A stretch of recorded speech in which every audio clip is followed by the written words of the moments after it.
An all-black cast robs Trump Tower Ocean's 11 style. That was the original pitch for this movie. Would you have watched that? It's day 140 of 365. Today's movie, Tower Heist. You don't need to pull off a heist to afford my movie club. It's only $5 a month, and you get early access to these daily video essays, as well as exclusive vodcasts with industry professionals and more. You can check all that out over at patreon.com/ticketstubmovieclub. This one's directed by, Brett Ratner, and it stars Ben Stiller, Eddie Murphy, Michael Peña, Matthew Broderick, and a host of other people. This one's basically, it's a mad world meets an Ocean's film. Not the worst pitch that I've heard for a heist movie. Let's see what we've got here. Maybe only Ben Stiller could pull off a movie like this. I saw it in 2011, and I enjoyed it for what it was. I've not revisited it since, but I do dig a heist movie, so I was happy to have something like this, I guess. It has great setups and payoffs. It's all about blue-collar workers, so there's a lot for me to like here. Revisiting in 2025, I was, I guess, a little charmed by it, but I do still have some sticking points I'd like to address. It was initially conceived as a full black cast robbing Trump Tower, and so that pitch being kind of left on the wayside by Brett Ratner, shame on you, man, for more than just that. I think knowing that that's what we could have got is making me measure this movie maybe a little unfairly, but you have to understand, like, some of the issues that I have with the movie itself would have been fixed with that pitch. For a heist movie, I'm feeling like the one that got robbed. For instance, Eddie Murphy's character being relegated to the side and then basically becoming like the betrayer in the movie with no payoff or settlement to that either.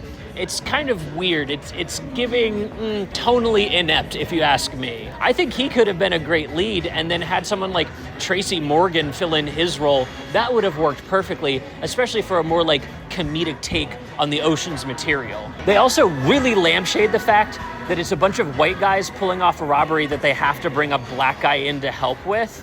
Now, this is something we also talked about in Horrible Bosses, where it's three white guys trying to pull off a murder and they call in a black guy for help. But in that movie, it's done at their expense. They're made fun of for doing that. In this movie, it becomes part of the plot. And then our black guy gets relegated to the side during the heist to then betray. Like, he's not doing a lot here. It's a little frustrating. I guess with all that being said, let's pick through any of the gold shavings I could find off of this Ferrari and talk about the three things that I enjoyed about Tower Heist. The first thing that I really dig about Tower Heist is its anti-capitalist message. There's a lot happening here. The year's 2011, so we've just come out of a major recession. Job security and having enough money and not trusting the people who control the money is the big topic of the time. And so making a movie where the everyman is the hero, listen, I'm on board with that. This movie does a really good job of like stratifying everybody through their economic level. We have people all the way at the top making a Ponzi scheme, all the way down to people that are very street level. And even within our heist crew, we have somebody that used to work on Wall Street that has now been reduced to having no home at all. Now, personally, I would argue that he deserves that. Matthew Broderick does a really great job of playing a guy that you don't really have to like because a lot's going to happen at his expense across the movie. And honestly, I wish they had played up some of those themes too. But again, this movie isn't trying to be super smart, so I'm just happy that it's here. It's really nakedly honest about the stresses of the time, hospital bills and the cost of living, retirement plans and investment, and like what to do around money is really a hot topic in conversation. And so the payoff being everybody getting gold pieces off of the car is just a perfect closure to the movie. We don't need a monologue. We don't need much more of an outro than what we get. They really take the nod from the Ocean's movie, and I dig that. I think this is what ends up giving the movie the heart that it deserves, and without that heart, I would not have dug this movie at all. This would have been a really difficult one to like if it didn't have that heart in it. So maybe we'll give that one to Ben Stiller. He does know how to include that into his movies, like we talked about in Night at the Museum at the very beginning of this movie Ticket Stub series.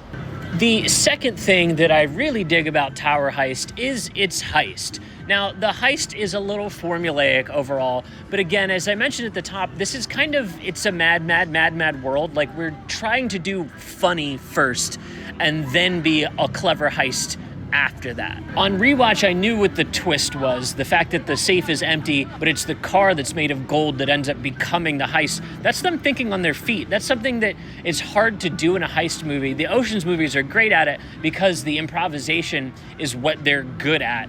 but you also have to make that good and believable in a movie like that. In a movie like this, the switch to make it more impromptu is to bring out the comedy of the situation, which they do to great effect. I had forgotten that the whole heist takes place during the Macy's Day Parade, so this is a Thanksgiving movie. Also, shout out Kermit the Frog getting a little cameo in this movie. I'm always happy to see a Muppet. The heist going askew and not going to plan, I think we don't even need the betrayal from Slide at all. Like, there's enough happening in this heist to keep things moving sideways in a way that's interesting. But for it to ultimately come down to getting a car into an elevator and then assumably back out of that elevator up to the roof and into the pool, maybe we could have used like one extra little thing to hint towards that, but that would have hurt the ultimate reveal where we see the gold car on top of the $100 bill swimming pool. I understand a sacrifice for visuals when it comes to making a movie, and so I will compliment that, even if it's at the cost of the believability of the heist. The third and final thing that I'd like to highlight about this movie is its score. Now, again, it's a little formulaic. That's a big complaint that I see about this movie overall, is that it's kind of formulaic. But for me, I love a heist movie score, and this feels exactly like the Ocean's movies. It's trying to evoke those things into your mind.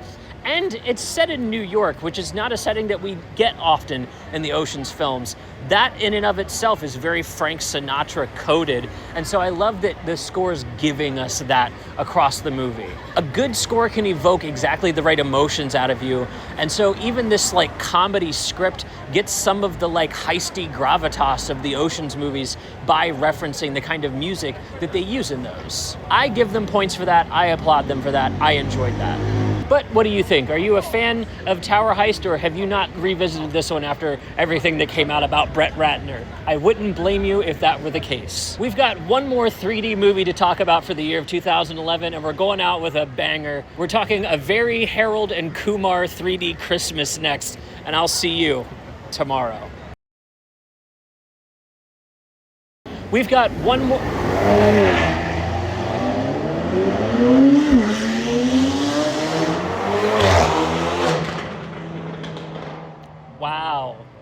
Wow. Jesus Christ.